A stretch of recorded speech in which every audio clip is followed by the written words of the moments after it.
My full name is Annemarie Sniderman, and the Annemarie is one word.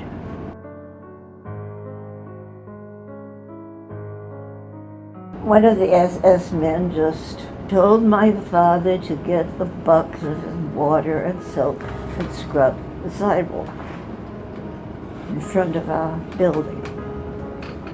And if they told you to do something, you did it, which he did for a little while, and they left.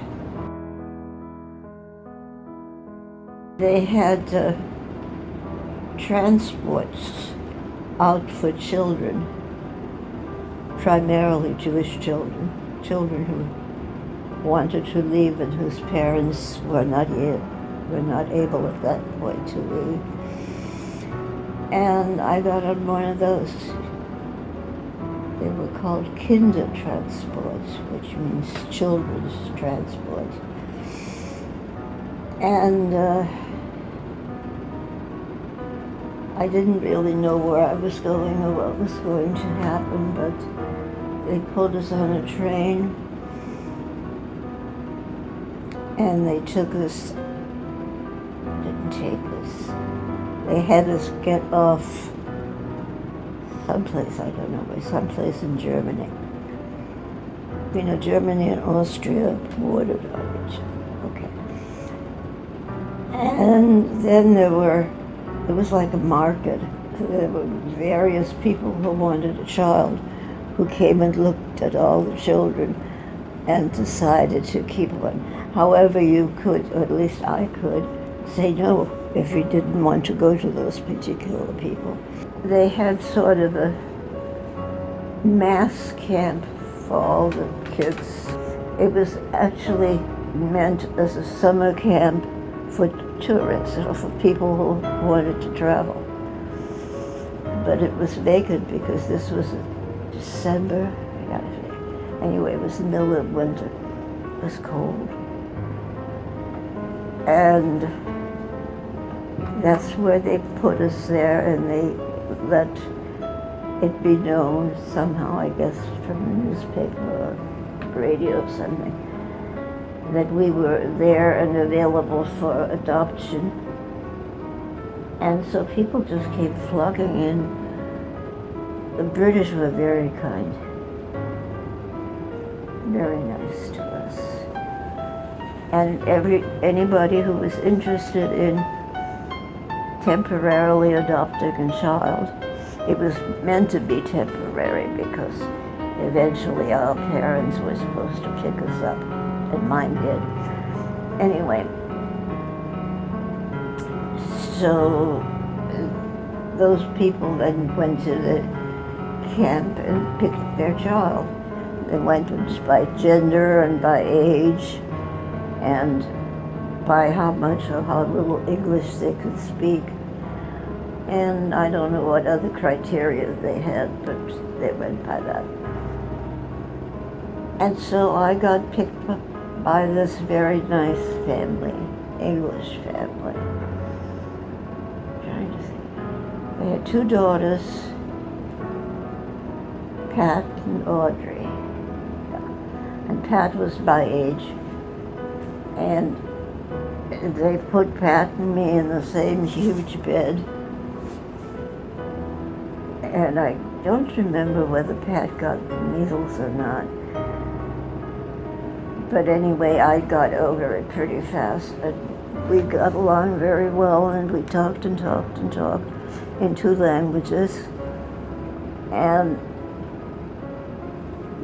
by the time, this was near Christmas, a few weeks before. And by Christmas time, I could speak quite a bit of English.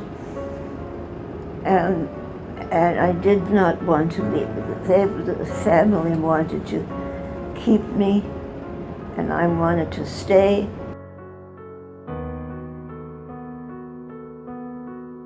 I had a permit, which I got through my aunt, who was an English teacher, and she got it for me. And my grandfather mainly, actually, now that I think of it. My grandfather was quite active in the Jewish community, and he got me on, I think it was the earliest or one of the earliest transports out.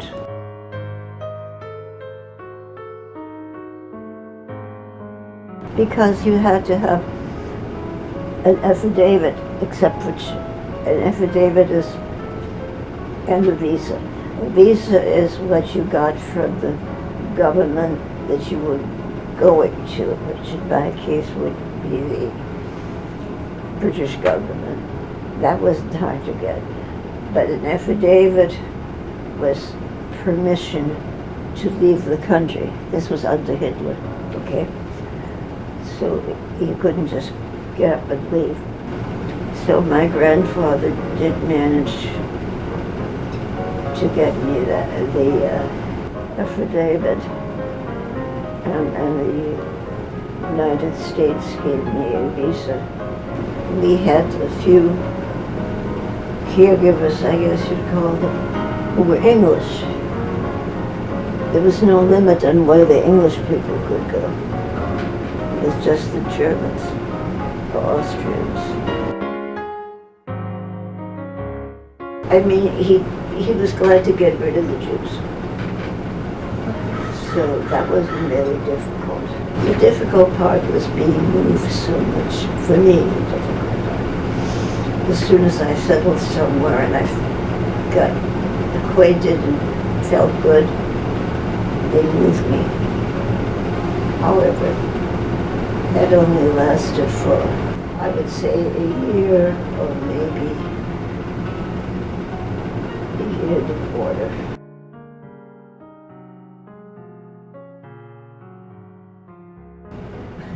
My first problem was that they put me, some not very bright person, put me in a kindergarten class on the basis that I could speak English. So you can talk, you go to kindergarten. But by that time I was, I don't know, 11 or 12 years old. I don't know the exact age. Anyway, I did not belong in the kindergarten class. But they caught on to that after a little while, and they put me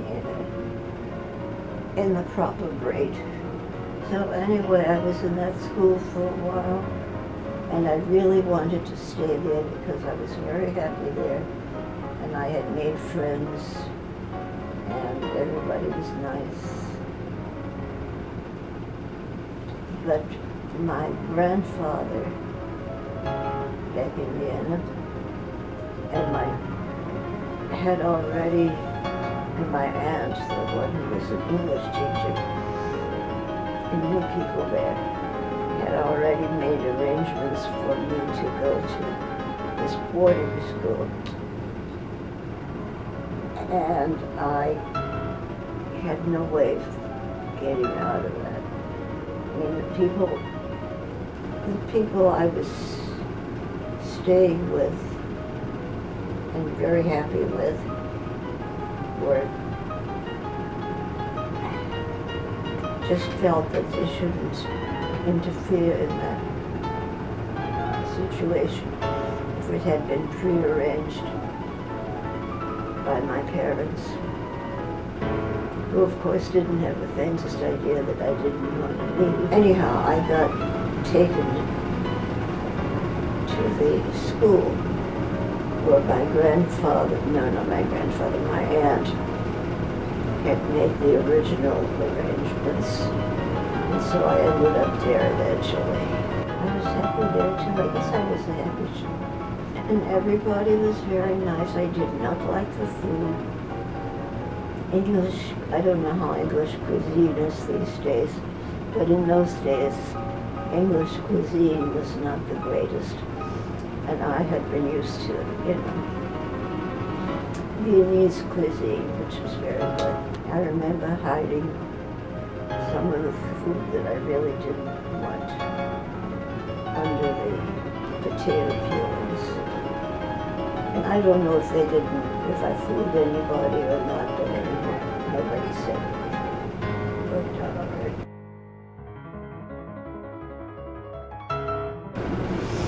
Well, you know, at that particular time, refugees weren't such a rarity. They were not that unusual because that was the Hitler days, and lots of people wanted to get away. So there was no particular. The reaction was mostly to the fact that I was alone, without parents or siblings or anybody. That they felt sorry for me. But the fact that I was a refugee, I don't know. I don't think the kids, the girls in the school even realized that, even knew what a refugee was. Or maybe they did. I really don't know.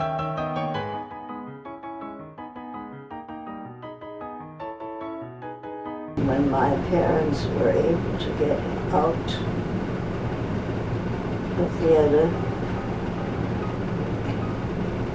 they met me in this boarding school, took me to Liverpool, and my parents met me in Liverpool. Okay. And then I really started missing the school.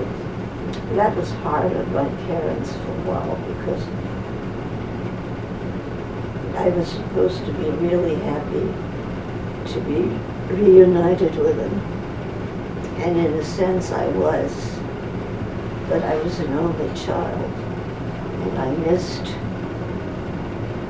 everybody, all the other kids and all my friends there.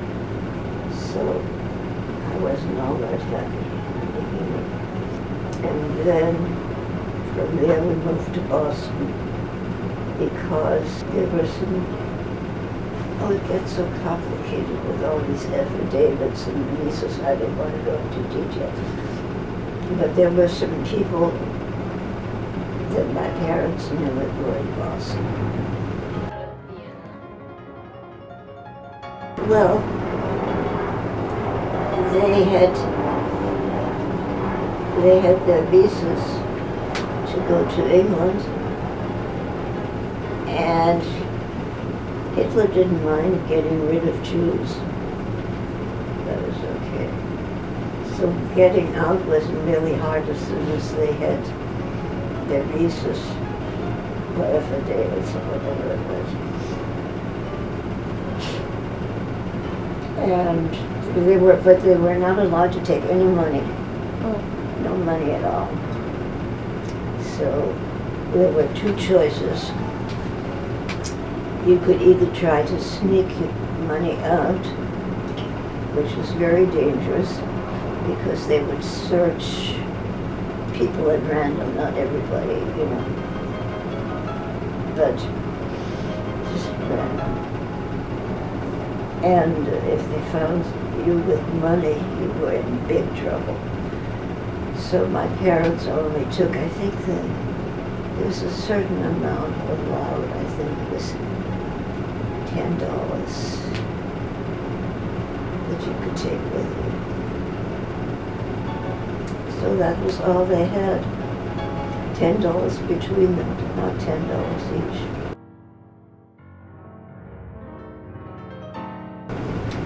They would go probably to a concentration camp. I guess the best advice to give from what I know now, but I think I knew it then too, was to just